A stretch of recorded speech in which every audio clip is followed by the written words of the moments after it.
It takes 150,000 weapon XP to go from level 1 to level 70, the max level on a Vanguard gun in Warzone. Today I'm going to show you definitively the best strategy for incredibly fast weapon XP that allowed me to do about a third of the full leveling process in one 10-minute game of Warzone. Today I'm going to show you all of the exact calculations that prove everything I'm saying, along with telling you each individual little step and strategy that makes this all come together. And honestly, the best part of all of this is, the game I'm going to show you today in my example, it's not even the best outcome you can get from the method. You can genuinely use all the steps I'm going to tell you today to max level a gun of your choosing in 2 or 3 10 to 15 minute games. So this strategy focuses on doing specifically contracts, but not in Plunder, which is what everyone seems to think. You know, go in Plunder, get contracts done, get loads of kills. No, stop that. Instead, you need to head to Rebirth Island. So first things first, the class setup. You need to do this before you jump into the game. Very simple. You need to have the gun on that you're trying to level. For example, I want to level up the Kar 98K. Perks. The only really important one that you need to use is Point Man. I'm going to explain what Point Man does for this strategy as we get into the video, but just get it on there to start with. I'll explain it in a bit. Cold-Blooded, I simply put on just so that you don't trigger things like High Alert. It negates Combat Scout, so if some little Timmy in a building starts shooting at you, they don't get their Combat Scout activated. Just keeps you protected because we're not actively trying to kill anyone in this strategy. And then I've gone for Battle Hardened as my third perk, just because reducing the effect of flashes, stuns, and stuff like that. You get a lot of people stun spamming still in Warzone, and it can be really annoying while you're trying to employ this strategy, so I think Battle Hardened's pretty good. Lethal doesn't matter, but Tactical definitely put on Stim. Ever since they've changed this so you get that speed boost, it's really going to help you with the strategy that we're going to do today. So without further ado, you need to jump into Rebirth Island with a friend or 2 or 3, depending on whether you've got the duos, the trios, or the quads version of Rebirth Island available at the time. I mentioned at the start of the video that this example that I'm showing you today isn't even the best outcome you can get. This was done in duos because that's what was available. And duos is probably the worst. You want as many players doing the strategy, helping each other out, getting those contracts done, because it's going to make the whole thing way more efficient. So your first aim is to get your loadout as quick as possible. This is the bit which a lot of people think is actually harder than it actually is, especially when you're playing in quads. You just want to land somewhere fairly remote. It doesn't even need to have many contracts around. Really, the only thing you need is a buy station. I like to go to places like Harbour. That typically doesn't have too many players on it on the right side, just that one building.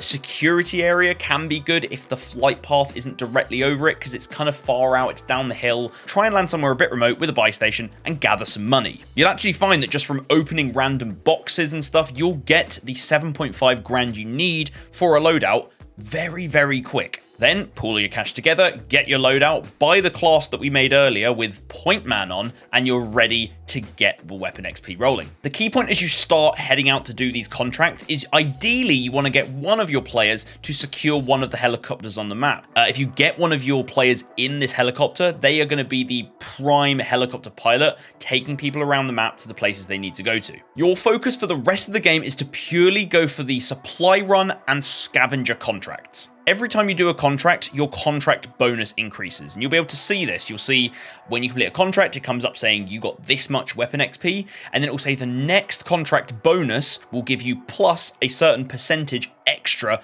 XP and weapon XP. So not only does each contract you complete just net you more XP, it actually is like an exponential increase, because every one you get increases that multiplier even more.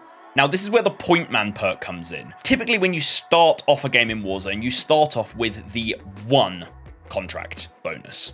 When you complete a contract, you go to the 2 contract bonus, so you get a bit of a multiplier. Then it goes to 3, then it goes to 4, and so on. Having Point Man doesn't just increase your XP by a flat amount that most people think it does. What it actually does is it increases the rank of the contract bonus that you're on by 1. And for every person that has it in your squad, it goes up by 1 for everyone. So rather than me starting at level 1 and then going to level 2 of the contract bonus, my first contract in this game, as you'll see, I'm starting on level 3 contract bonus and I go to level 4. So it just cuts out the first couple of contract bonuses that you need to try and progress through. This does make a big difference to the level of XP you can get throughout a whole game because you're able to get to those crazy contract bonuses with a couple less contracts done.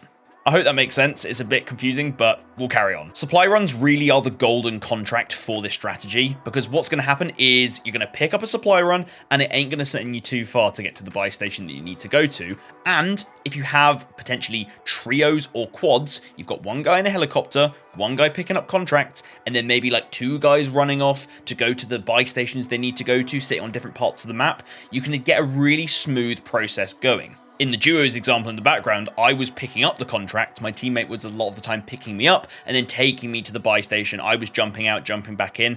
This genuinely isn't the most efficient way. It's way easier if you have trios or quads. Now, one of the most insane things about supply run contracts is how they work as the circle starts closing, because every supply run contract has to send you to a buy station that's in the circle. And when you start getting into some of the later circles, you might get lucky and only have a single buy station in the circle. What ends up happening here is that you'll pick up a supply run contract somewhere and it will always send you to the same buy station, meaning that one player can just run around grabbing contracts, the other player can just sit on the buy station and instantly complete them every time they're picked up. If the supply runs are running thin or you just can't really get to them because there's too many players around, then you can do Scavenger Contracts as well. Typically, they don't send you very far. You'll have boxes in the same rooms, boxes in the same buildings. You can complete them really quick as well. And this is the point where you probably say, well, this is going to be way too difficult because if I'm running around with my crappy gun and I run into a squad, well, they're just going to kill me. If you do ever get killed, then of course you will drop your gun, but just make sure that your teammate survives so that you can come back in. Then the idea is you're either going to go for the loadout that's dropped randomly on the map, you'll get that free loadout and get your gun back and then carry on the process, or a lot of the time you can actually just land where you died, grab just your gun, you won't have your perks, and then just quickly dip out and you can continue the process. Now you can see here in the example that as we die at the end and my mate completes the last scavenger contract, which is the last contract we got done in the game, we went to the 14 bonus. We started the game with our first contract going to the 4 bonus. So, simple maths, we did 10 contracts this game. An important disclaimer here is that this was all done in a double XP period where you get double XP, you get double weapon XP, etc. And I also had a double weapon XP token on. And if you guys didn't know, that gives you quadruple XP in Warzone. So next time a double weapon XP weekend rolls around, use your double weapon XP tokens as well because you get quadruple. Now in the gameplay in the background that you've been watching, which was about a 10-minute Rebirth game, I managed to go from a weapon level of 24, about midway through it, to a weapon level of 49 on the Itra burst. And I'm going to show you all the calculations for the weapon XP that show how insane this is. So I've been lucky enough to find this spreadsheet that was posted on Reddit, and it shows you the amount of weapon XP needed to go up through each level of guns. You've got on the left here Modern Warfare weapons, then Cold War weapons, and then what we want to look at the moment, Vanguard weapons, because it was the Itra burst that I was leveling up, a Vanguard gun. I started off midway through level 24. Specifically, I can tell you I was at 1,390 XP at the beginning of the game. Then, at the end of the game, I was up at level 49, and I was at 1,599 XP. So, we can do the maths here. To go through all the necessary levels, let's start off with the level 24 that we were on. We were at 1,390 XP, and so to get to the 1,875, we need 485 XP extra. Then we go from level 25 up to level 31, all of which takes 1,875 XP per level. So 6 times 1,875, that's 11,250 weapon XP. Then we got this big jump from level 31 up to level 49, the beginning of level 49, and that's 2,500 weapon XP per level. That's 18 times that because we've gone from 31 to 49. That is 45,000 weapon XP. Then we've got that final 1,599, which was how far through that level we are, which we need to add on. So we can do the maths. We've got 485, that was the first bit. Added on to those 6 levels up to 31, which was 11,500.